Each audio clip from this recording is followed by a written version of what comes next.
안녕하세요. 급여 처음이어도 괜찮아입니다. 이번 영상에서는 연차 유급휴가 및 연차 유급휴가 미사용 수당에 대해 알아보도록 하겠습니다. 연차 유급휴가 및 연차 유급휴가 미사용 수당에 관한 영상은 내용이 많아서 두 개의 영상으로 나누어 만들었으니 두 개의 영상으로 확인하시기 바라겠습니다. 첫 번째 영상에서는 연차 유급휴가의 개념, 연차 유급휴가 부여 대상자 및 제외자, 연차 유급휴가 부여 및 사례 순으로 알아보겠습니다. 신규 발령받고 근무한 지 며칠 되지 않았는데 교육공무직원 두 분이 찾아왔습니다. 한 분은 첫째 자녀에 대해 2년 육아휴직 후 복직했는데 이번 회계년도에 자신에게 부여되는 연차 유급휴가가 며칠인지 묻습니다. 연차 유급휴가가 뭔지도 모르는데 육아휴직을 2년 사용한 후 복직하였을 때 연차 유급휴가가 며칠 부여되는지 물어보니 대답을 할 수가 없습니다. 다른 한 분은 채용된 지 1년이 지났는데 연차 유급휴가 미사용 수당을 지급받지 못했다고 합니다. 그러면서 연차 유급휴가 미사용 수당이 언제 지급되는 거냐고 묻습니다. 두 분의 질문에 대해 확인 후 알려드릴게요 라고 말을 하고 일단 돌려보냈는데 어떻게 처리해야 할지 눈앞이 캄캄합니다. 이런 경험 있으셨나요? 급여 업무 담당자가 연차 유급휴가를 왜 알아야 할까요? 연차 유급휴가에 대해 알아야 연차 유급휴가 미사용 수당을 지급할 수 있기 때문인데요. 이번 영상에서 연차 유급휴가와 연차 유급휴가 미사용 수당에 대해 알아보도록 하겠습니다. 연차 유급휴가란 일정 기간 유급으로 근로 의무가 면제되는 날을 말합니다. 연차 유급휴가는 근로기준법에 적용을 받는 근로자인 교육공무직원, 특수운영직군 등에게 부여합니다. 정규교사, 지방공무원, 기간제 교사 등에게는 적용하지 않습니다. 근로기준법에 적용을 받는 근로자 중에서 주 소정근로시간이 15시간 미만인 근로자는 근로기준법 제18조 제3항에 따라 연차 유급휴가 부여 대상에서 제외됩니다. 그럼 연차 유급휴가는 어떻게 부여해야 하는지 살펴보도록 하겠습니다. 근로기준법 제60조 제1항에서 1년간 80% 이상 출근한 근로자에게 15일의 연차 유급휴가를 주도록 하고 있습니다. 근로기준법 제60조 제2항에서는 계속 근로기간이 1년 미만인 근로자 또는 1년간 80% 미만으로 출근한 근로자에게 1개월 개근했을 때 하루의 연차 유급휴가를 주도록 하고 있습니다. 그리고 근로기준법 제60조 제4항에서 3년 이상 계속하여 근로한 근로자에게 최초 1년을 초과하는 계속 근로년수 매 2년에 대하여 1일을 가산한 연차 유급휴가를 주되 가산 휴가를 포함한 휴가 일수를 25일 한도로 하고 있습니다. 근로기준법에 명시되어 있는 이 세 가지가 연차 유급휴가 부여의 세 가지 기본 원칙인데요. 다시 정리를 해보면 첫 번째로 근로기준법 제60조 제1항에 따라 계속 근로기간이 1년 이상인 근로자가 1년간 80% 이상 출근했을 때 15일의 연차 유급휴가를 부여합니다. 두 번째로 근로기준법 제60조 제2항에 따라 계속 근로기간이 1년 미만인 근로자 또는 1년간 80% 미만으로 출근한 근로자에게는 1개월을 개근하면 하루의 연차 유급휴가를 부여합니다. 세 번째로 근로기준법 제60조 제4항에 따라 3년 이상 계속 근로한 근로자에게 최초 1년을 초과하는 매 2년마다 하루씩을 가산하여 연차 유급휴가를 부여하되 가산휴가를 포함한 휴가 일수를 25일 한도로 부여합니다. 이 세 가지 기본 원칙을 바탕으로 연차 유급휴가 부여 대상자들에게 연차 유급휴가를 부여하게 되는데요. 예외적인 몇 가지 상황이 있습니다. 첫 번째로 상시근무자에게 연차 유급휴가를 15일 부여하는 것과는 달리 방학 중 비근무자의 경우에는 연차 유급휴가를 12일 부여합니다. 두 번째로 계속 근로기간이 1년 미만인 근로자에게 1개월 개근 시 하루의 연차 유급휴가를 부여할 때 방학 중 비근무자의 경우 월중 15일 이상 방학 일수가 포함되어 있는 달에는 하루의 연차 유급휴가를 부여하지 않습니다. 그럼 사례를 보도록 하겠습니다. 2022년 3월 1일에 채용된 상시근무자 A 행정실무사님이 2022년 3월 1일부터 2023년 2월 28일까지 1년의 기간 동안 80% 이상 출근했다면 2023년 3월 1일에 발생하는 연차 유급휴가 일수는 며칠이 되는 걸까요? 2022년 3월 1일부터 2023년 2월 28일까지 1년의 기간 동안 80% 이상 출근했다면 근로기준법 제60조 제1항에 따라 2023년 3월 1일에 15일의 연차 유급휴가가 발생하게 되고 이렇게 발생한 15일의 연차 유급휴가를 근로자에게 부여하게 됩니다. 그리고 이렇게 발생한 연차 유급휴가는 2023년 3월 1일부터 2024년 2월 29일까지 1년간 사용하게 되는데요. 연차 유급휴가 사용 기간 동안에는 발생한 연차 유급휴가를 근로자가 원하는 시기에 사용할 수 있도록 하는 연차 유급휴가 청구권이 발생합니다. 그리고 2023 회계년도에 부여된 연차 유급휴가를 1년간 행사하지 않으면 연차 유급휴가 청구권이 근로기준법 제60조 제7항에 따라 소멸하고요. 이렇게 연차 유급휴가 청구권이 소멸하고 나서 사용하지 못한 연차 유급휴가가 있다면 미사용한 연차 유급휴가에 대해 수당으로 보상받을 수 있도록 연차 유급휴가 미사용 수당 청구권이 발생하게 됨에 따라 연차 유급휴가 미사용 수당으로 지급하게 됩니다. 다음 사례를 보도록 하겠습니다.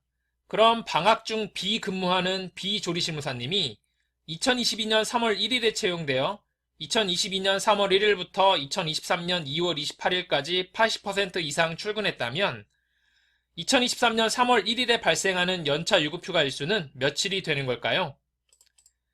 앞에서 살펴봤듯이 교육공무직원 취업규칙 제61조 제1항 제2호에 따라 방학 중 비근무자의 연차 유급휴가 일수는 12일이 되겠습니다. 비조리실무사님은 상시근무자가 아닌 방학 중 비근무자이기 때문에 2022년 3월 1일부터 2023년 2월 28일까지 1년의 기간 동안 80% 이상 출근했다면 2023년 3월 1일에 12일의 연차 유급휴가가 발생하게 됩니다. 이렇게 발생한 12일의 연차 유급휴가를 2023년 3월 1일부터 2024년 2월 29일까지 자유롭게 사용한 후 2024년 2월 29일까지 미사용한 연차 유급휴가에 대해서는 2024년 2월 29일에 연차 유급휴가 미사용 수당으로 지급하면 되겠습니다. 다음 사례를 보도록 하겠습니다. 2023년 3월 1일에 채용된 상시근무자 C 행정실무사님은 2023 회계년도에 발생하는 연차 유급휴가가 있을까요? 근로기준법 제60조 제2항에서 계속 근로기간이 1년 미만인 근로자에게는 1개월을 개근하면 하루의 연차 유급휴가를 부여한다고 했습니다. 따라서 2023년 3월 1일부터 2023년 3월 31일까지 한 달간 개근하면 2023년 4월 1일에 하루의 연차 유급휴가가 발생하게 되고 이렇게 발생한 연차 유급휴가는 채용일로부터 1년이 되는 2024년 2월 29일까지 자유롭게 사용할 수 있게 됩니다. 또 2023년 4월 1일부터 2023년 4월 30일까지 한 달간 개근하면 2023년 5월 1일에 또 하루의 연차 유급휴가가 발생하게 되고요. 이렇게 발생한 연차 유급휴가는 마찬가지로 채용일로부터 1년이 되는 2024년 2월 29일까지 자유롭게 사용할 수 있게 됩니다. 이러한 방식으로 산정을 하게 되면 2024년 2월 1일에는 총 11일의 연차 유급휴가가 발생하게 됩니다. 그리고 이렇게 발생한 연차 유급휴가는 사용기간에 자유롭게 사용하고 채용일로부터 1년이 만료되는 2024년 2월 29일까지 사용하지 않은 연차 유급휴가에 대해서는 연차 유급휴가 미사용 수당으로 지급하게 됩니다. 다음 사례를 보도록 하겠습니다. 2023년 3월 1일에 채용된 방학 중 비근무자 D 조리실무사님이 매달 개근했다고 가정하면 2023 회계년도에 발생하는 연차 유급휴가가 있을까요?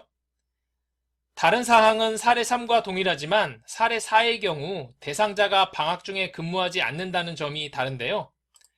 단체협약 제71조 제2항과 교육공무직원 취업규칙 제61조 제2항에서 계속 근로기간이 1년 미만인 교육공무직원 중 방학 중 비근무자의 경우에 월 중 15일 이상 방학일수가 포함되어 있는 달에는 연차 유급휴가를 부여하지 않는다고 되어 있습니다. 따라서 사례 3에서와 같은 방법으로 1개월을 개근하면 하루의 연차 유급휴가를 부여하되 월중 방학일이 15일 이상인 달인 8월과 1월 근무에 대한 연차 유급휴가는 부여하지 않고 산정을 하면 D 조리실무사님에게 부여되는 연차 유급휴가는 총 9일이 되겠습니다. 다음 사례를 보도록 하겠습니다.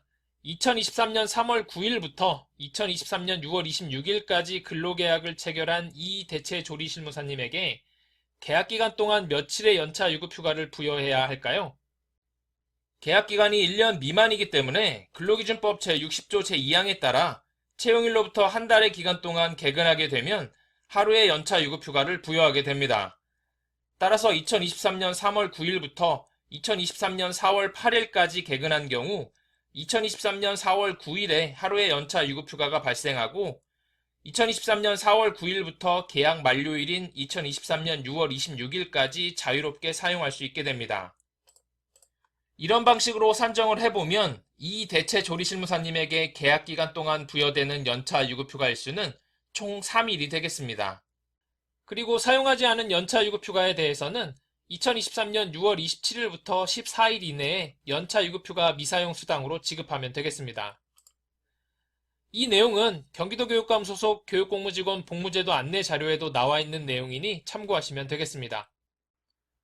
다음 사례를 보도록 하겠습니다.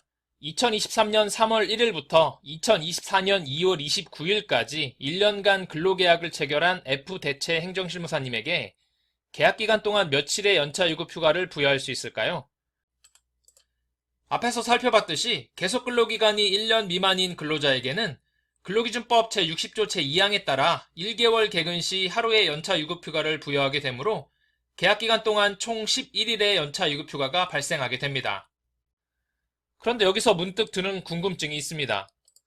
근로기준법 제60조 제1항에서는 1년간 80% 이상 출근한 근로자에게 15일의 연차 유급휴가를 부여한다고 했는데 F대체 행정실무사님의 경우에는 2023년 3월 1일부터 2024년 2월 29일까지 1년을 근무했으니까 근로기준법 제60조 제2항에 따른 연차 유급휴가와 별도로 근로기준법 제60조 제1항에 따른 15일의 연차 유급휴가를 부여해야 하는 것 아닌가요? 라는 궁금증이죠. 2021년 12월 15일 이전까지는 1년 동안 근로계약을 체결하고 1년간 근무 후 퇴직하는 근로자에게 근로기준법 제60조 제1항에 따른 15일의 연차 유급휴가와 근로기준법 제60조 제2항에 따른 11일의 연차 유급휴가를 모두 부여해서 최대 26일의 연차 유급휴가를 부여했습니다. 그러나 연차 유급휴가를 사용할 권리는 1년간 근로를 마친 다음 날 발생하는 것이므로 1년간 근로계약을 체결하고 퇴직하는 근로자는 1년의 근로를 마친 다음 날에는 근로관계가 존속되지 않으므로 근로기준법 제60조 제1항에 따른 연차 유급휴가를 청구할 수 없다는 대법원 판례가 나오면서 1년간 근로계약을 체결하고 퇴직하는 근로자에게 부여할 수 있는 연차 유급휴가 일수도 변경되었는데요. 위의 사례에서와 같이 1년의 근로계약을 체결하고 퇴직하는 경우의 연차 유급휴가 일수는 최대 26일이 아니라 최대 11일을 부여하도록 했습니다. 따라서 F대체 행정실무사님에게 퇴직 시점에 부여되는 연차 유급휴가 일수는 11일이 되겠습니다. 이러한 내용은 정년퇴직이나 의원 면직하시는 분들에게도 동일하게 적용되는 내용이니 참고하시면 되겠습니다. 그럼 2023년 3월 1일부터 2024년 3월 1일까지 근로계약을 체결하여 1년 1일을 근무하고 근무기간 동안 매달 개근했다면 퇴직 시점에서 연차 유급휴가가 며칠 발생하게 되는 걸까요? 이때는 근로기준법 제60조 제2항에 따른 최대 11일의 연차 유급휴가가 부여되고요. 1년 이상을 근무하게 되어 근로기준법 제60조 제1항에 따른 15일의 연차 유급휴가도 발생하게 되므로 최대 26일이 발생한다는 점 알고 계시면 되겠습니다. 다음 사례를 보도록 하겠습니다. 2020년 3월 1일에 채용된 G 행정실무사님에게 2023년 3월 1일에 부여되는 연차 유급휴가 일수는 며칠이 되는 걸까요? 근로기준법 제60조 제4항에서 최초 1년을 초과하는 계속근로년수 매 2년마다 1일씩 가산휴가를 준다고 되어 있습니다. 경기도교육청 교육공무직원 복무제도 안내자료를 보면 이 내용을 표로 잘 나타내 주었는데요. 2020년 3월 1일에 채용된 G 행정실무사님의 경우 2020년 3월 1일부터 2023년 2월 28일까지 계속 근로한 연수가 3년이기 때문에 표에서 보시는 바와 같이 16일의 연차 유급휴가를 2023년 3월 1일에 부여하면 되겠습니다. 이를 보다 자세히 살펴보면 2020년 3월 1일부터 2021년 2월 28일까지 1년의 기간 동안 80% 이상 출근하면 2021년 3월 1일에 15일의 연차 유급휴가가 발생합니다. 이런 식으로 계산을 하면 계속 근로년수가 3년이 되는 2022년 3월 1일부터 2023년 2월 28일까지 1년의 기간 동안 80% 이상 출근했을 때 기존 연차유급 휴가 일수에 1일을 가산하여 16일을 부여하게 되는 겁니다. 다음 사례를 보겠습니다. 그러면 대상자가 방학 중 비근무자인 H조리실무사님인 경우 2023년 3월 1일에 H조리실무사님에게 부여되는 연차유급휴가 일수는 며칠이 되는 걸까요? 동일한 방법으로 계산을 해보면 계속근로년수가 3년이 되는 2022년 3월 1일부터 2023년 2월 28일까지 1년의 기간 동안 80% 이상 출근했다면 기존 연차유급휴가 일수에 1일을 가산하여 13일을 부여하면 되겠습니다. 다음 사례를 보도록 하겠습니다. 2022년 3월 1일에 무기계약직으로 채용된 I행정실무사님이 채용 전에 행정실무사 대체직으로 만 2년의 근무 경력이 있는 경우 2023년 3월 1일에 I행정실무사님에게 부여되는 연차유급휴가 일수는 며칠이 되는 걸까요? 근속수당을 지급할 때는 채용 전 경력을 인정하여 근속연수를 산정하지만 경기도교육감 소속 교육공무직원 복무제도 안내자료에서 보시는 바와 같이 연차유급휴가 일수를 산정할 때 채용 전 경력기간은 계속근로기간으로 인정하지 않습니다. 따라서 신규 채용일인 2022년 3월 1일을 연차유급휴가 산정을 위한 기산일로 하여 연차유급휴가 일수를 산정해야 합니다. 반면에 A학교에서 근무하다가 교육지원청 전보를 통해 B학교로 이동한 경우에는 A학교와 B학교에서 근무한 전 기간을 연차유급휴가 산정을 위한 계속근로기간으로 인정하여 연차유급휴가 일수를 산정하시면 되겠습니다.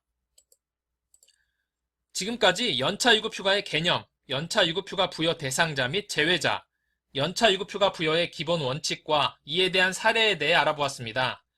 다음 영상에서 다양한 상황별 연차유급휴가 부여 사례에 대해 계속 알아보도록 하겠습니다. 감사합니다.